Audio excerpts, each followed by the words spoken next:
Subscribe Miujiza TV. Na mtazamaji wa Miujiza TV, ifuatayo ni Miujiza habari na msomaji wako ni Kitoyali.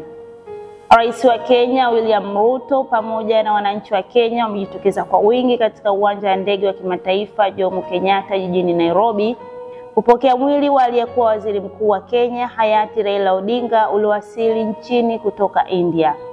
Wananchi wa rika na tabaka mbalimbali waliwasili mapema asubuhi wakiwa wamebeba mabango, picha na bendera za kitaifa kuonyesha heshima zao kwa kiongozi huyo mkongwe wa siasa.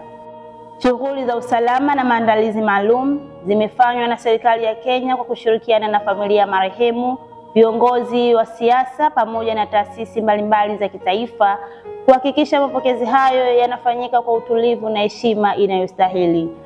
Mwili wa hayati Raila Odinga umewasili kusinikizwa na ujumbe maalum wa serikali na jamaa wa karibu waliokuwa naye nchini India katika matibabu yake ya mwisho. Baada ya kuwasili, mwili huo umepokelewa moja kwa moja katika hifadhi ya kitaifa ya Lee Funeral Home ambako maandalizi ya mazishi ya kitaifa yataendelea chini ya utaratibu wa kamati maalum ya mazishi. Taifa la Kenya limeendelea kuonesha simanzi na majonzi makubwa kufuatia kifo cha mwanasiasa huyo aliyeacha alama kubwa katika historia ya demokrasia ya nchi hiyo. Na huu ndio mwisho wa Miujiza habari. Kwa updates mbalimbali endelea kufuatilia Miujiza TV. Subscribe Miujiza TV.